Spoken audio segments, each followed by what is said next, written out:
Hello, this is Alan Broxton of 420 Investor. I wanted to take a few minutes and talk about a potential breakdown in GW Pharma. This has been one of the best stocks in the cannabis sector for years, and while I remain confident in their long-term prospects, I am concerned about the short-term price action. I sent out an alert last week to my subscribers at 420 Investor, and I wanted to take a few minutes to walk you through my thinking. The last time that I posted one of these videos was at year end, and I also shared publicly some charts via a blog. I have included links to both of those in the summary to this video. So let's talk about GW Pharma and what's concerning me. We went out Friday just below 117. I see a head and shoulders formation here. It's not perfectly constructed, but it has the important aspects of it, and we've seen volume pick up as we've moved to break the neckline. So what I see, this is a 3-month daily chart, and we'll look at some different perspectives. But this is the formation that concerns me. We have essentially a shoulder here. We pull back to a neckline near 117. We advanced. Here's the head. The peak was just under 134. We pulled back, not precisely, but pretty close to that neckline. And then this last shoulder, while it's a little bit above the first shoulder, certainly below the peak. And this plays out, a lot of people will look at this with point and figure charts. You'll see it there as well. And then also you can just look at the closes rather than the bar charts and see the high close here, highest close there, and second highest close there. It kind of conforms to that overall pattern. So when I look at this pattern, what it suggests to me is a potential move to 100. Let's open this up a little bit.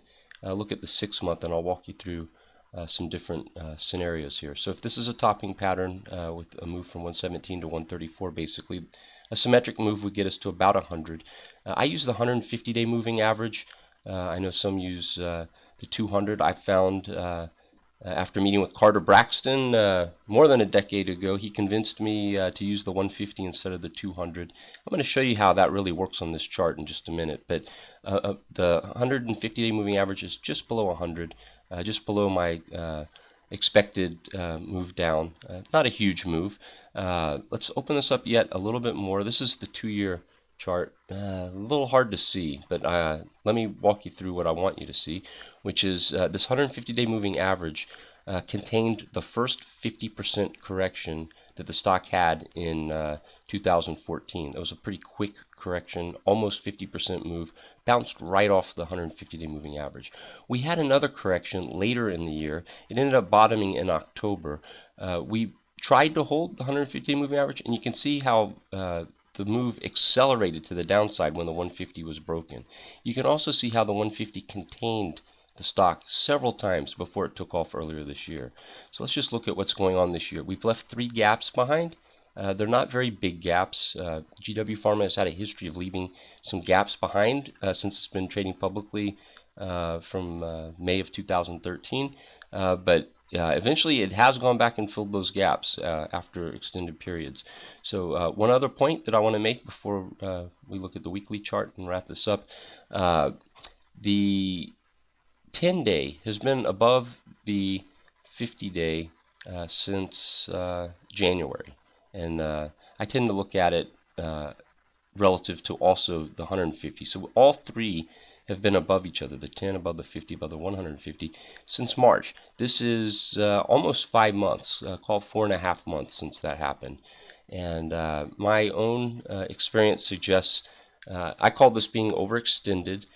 So the stocks do for the 10-day to at least pull back to the 50. Well, that's pretty much a done deal at this point. All we have to do is sit here. As I look at the stock this morning in pre-market, it looks like it's going to open around 116.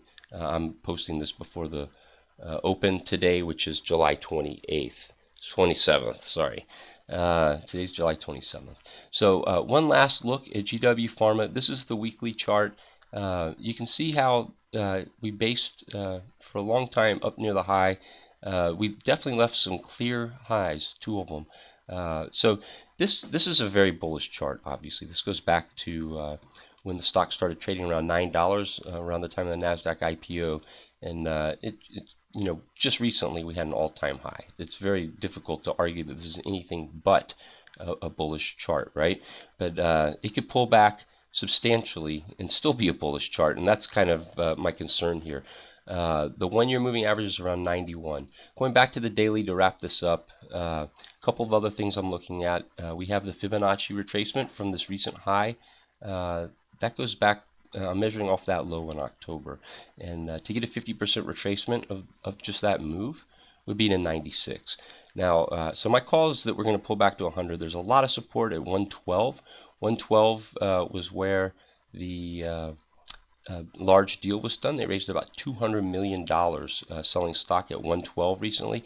You can see how when it got back above 112, that held the support in late May.